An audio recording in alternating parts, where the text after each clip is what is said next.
Hi guys, today I'm gonna show you 3 different salads to impress your friends, family, partner or whoever you want to impress this summer. So 3 different styles, 3 different batches and 3 different difficulties. So you can basically pick the one you prefer the most, or why not try them, the 3 of them, because they are worth every single second, okay? We're gonna start making a Zorongollo Extremeño, which is basically a salad made out of roasted veggies with a dressing that we make with the tomato that we also roast. So it's basically a super special salad with a flavor that I can assure you is gonna surprise you.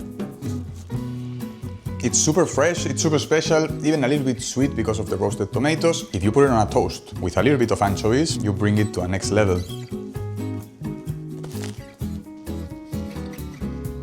All we need to do is roast the tomatoes with the pimientos, and I'm also gonna roast a whole garlic with a little bit of oil. We're gonna roast the whole thing for around 1 hour more or less, and after that I'm gonna peel the pimientos and cut it in like stripes.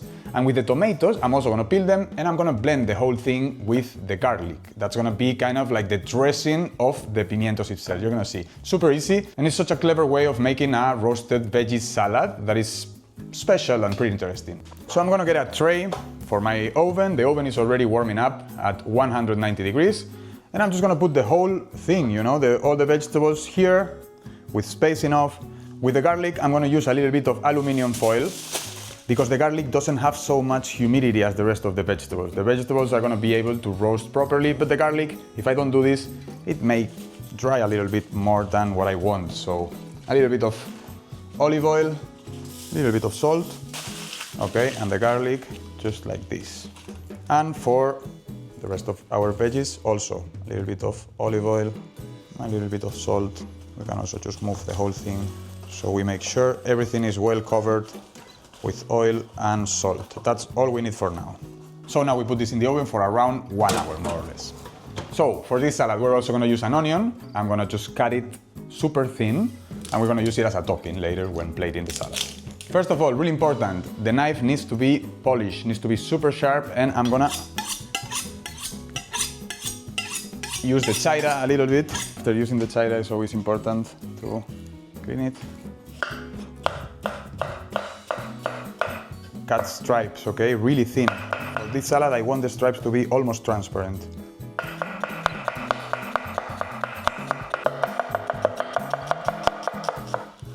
I think this would be enough, and this other, I'm gonna save it for later. I'm also gonna cut a little bit of chives. I'm actually gonna cut a little bit extra because I may use it for the other 2 salads. I'm also gonna use 1 hard-boiled egg. Enough. So what's the next step? We're gonna peel this. In order to peel this properly, without making a mess, without also burning yourself and stuff, we're gonna let it cool down covered.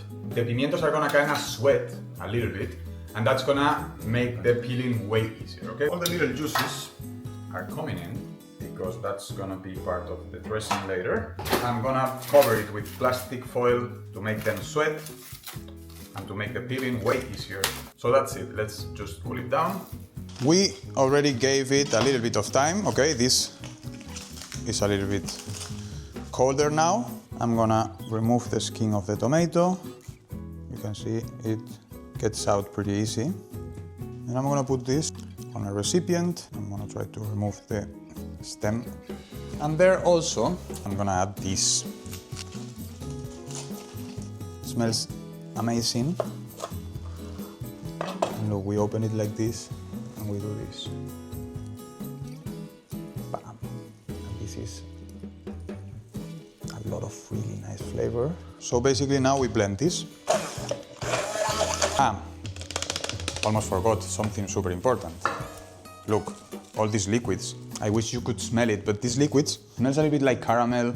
It's really nice, and it's of course gonna be part of our dressing. Give it a little try.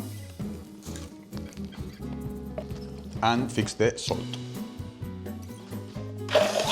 And this is ready. So now, a little bit of patience. Let's take out all the skin, all the seeds, of course, we don't want them. And we repeat this with the 3 peppers that we roasted. And you got yourself a super nice roasted peppers, homemade and stuff. Also, something that I consider really important is to be a little bit careful with the seeds. I feel like the seeds make the recipe not so good anymore. I don't know how to explain it. And it's funny because as soon as you get one seed in, it already feels like the salad is made by someone that doesn't care. Now the paprika is ready, and look, it's this easy. You normally just cut it with your own hands. And by the way, you can obviously also buy the roasted peppers, something like this. You could already buy it. And if you get one, like nice quality ones from Spain, piquillo and stuff, they are super good. But in this case, I wanted to show you guys how to do it from the very beginning. It really is not so difficult, it takes a little bit more time. You wanna know how much I pay for this here in Austria? 13 euros, and it's 220 grams. Okay, I'm good, no problem. Anyway, clean your hands and then use them. I also feel it's a little bit stupid when people just, hey. It's difficult. Yeah, it's like a seller or someone who doesn't care. But it's actually, like, I gotta admit, it's not easy to get rid of all of them. Okay, so that would be the base of the salad.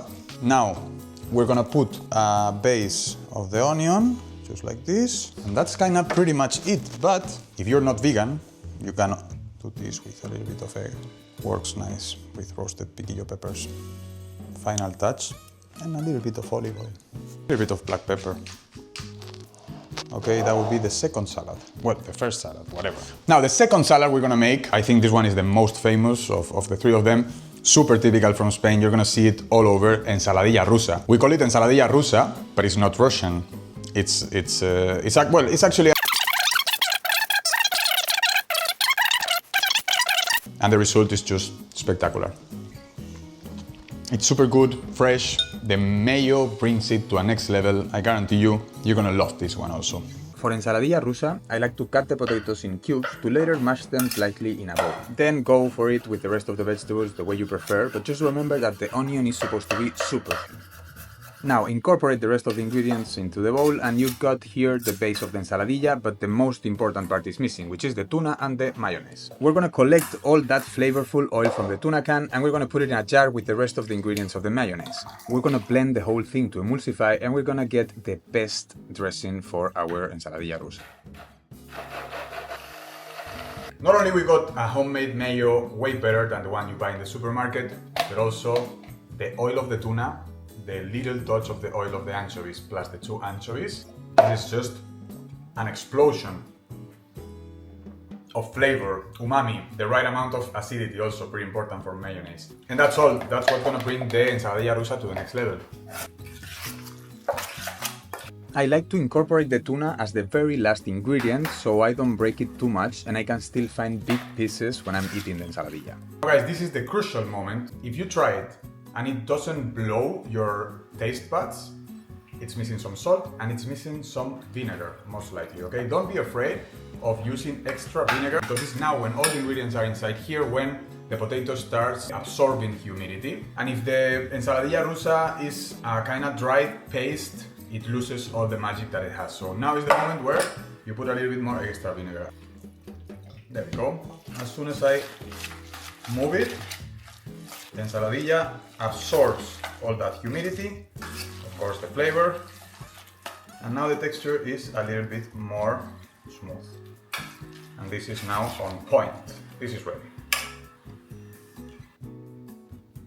One of my favorite things of summer.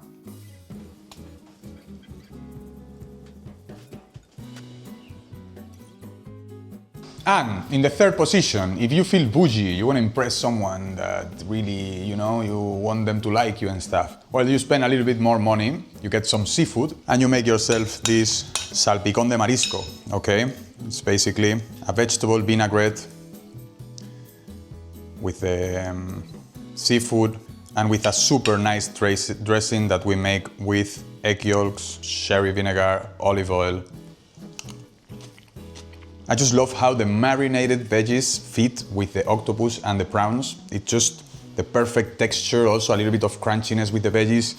This salad is really, really, really good. For the Salpicón de Marisco, what we're gonna do is cut all the vegetables in really small pieces. I like the salpicon to be super small, kind of brunoise. That's how they call it in French gastronomy or whatever. So basically that's what I'm gonna be doing right now. I'm gonna cut all the vegetables, the green pepper, the tomato, the onion, and the hard-boiled egg also. I have everything already cut here. A little trick for the Salpicón de Marisco to be game-changing. We're gonna make a dressing, but before, I'm gonna use the oil of the dressing to dress the vegetables. Let me measure it because I don't want to put too much. Well, I mean, I'm going to put too much anyway. This is Spanish gastronomy, so. I'm going to use around 80 grams of extra virgin olive oil. 94, well, I already said that I was gonna put a little bit extra, right? That's how Spanish people do it. Anyway, a good amount of salt. So what we want here is to marinate a little bit the veggies, okay? To make them get the flavor of the olive oil.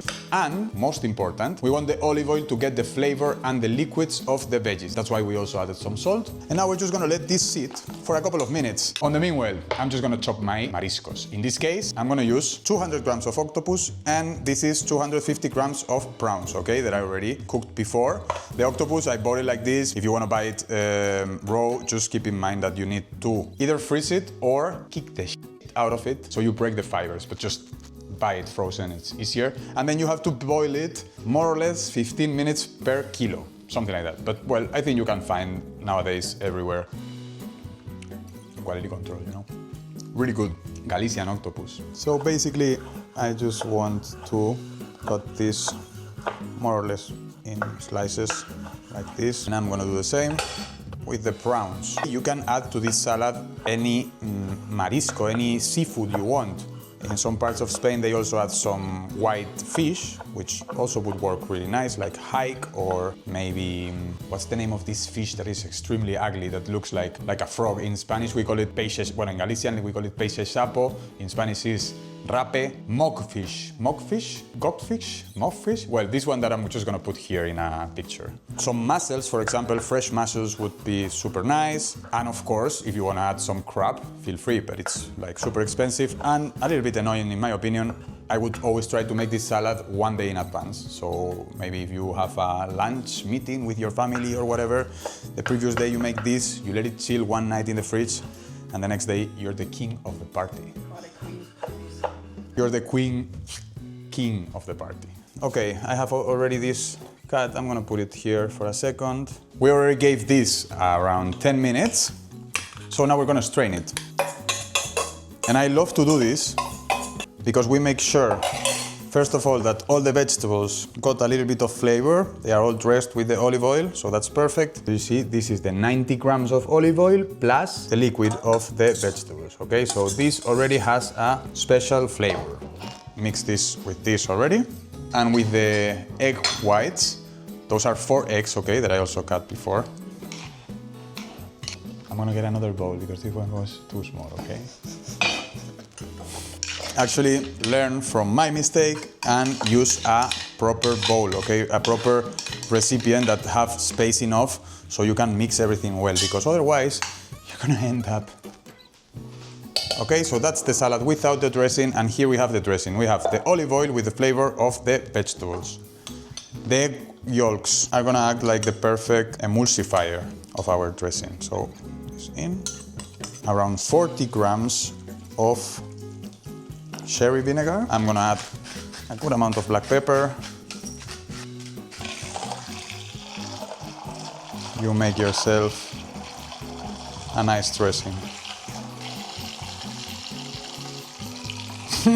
So that's ready. Was this mandatory? No, it was not mandatory. I just wanted to show you because kind of funny. This is apparently super expensive for some reason. Now, all the dressing here. And this is the salad. Wow, this looks amazing. Always good a little bit of chives, you know. Yeah, chives, I love them, you know. They give nice color and also an elegant onion flavor, but it's not really onion, right? It's like more fresh, it's fresher.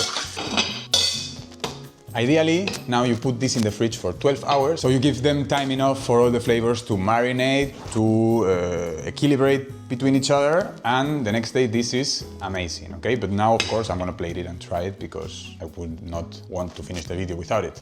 So let's place it. Camarero, un salpicón de marisco, por favor, para la mesa 2. Marchando. And here we have the salpicón de marisco, okay? This is the bougie salad. This is the salad you wanna make when you have to impress your parents-in-law, for example, you know? You wanna get the respect of people. Well, then you a little bit more money and you make this one. I cannot lie. My favorite, for sure, is Ensaladilla Rusa. I don't know how to explain it. I'm obsessed with Ensaladilla Rusa. Also, I feel like it's one of those recipes that it really depends on the recipe that you're following, because there's some little variations that make the whole thing change completely. And that makes it fun, and therefore that's why I love it so much.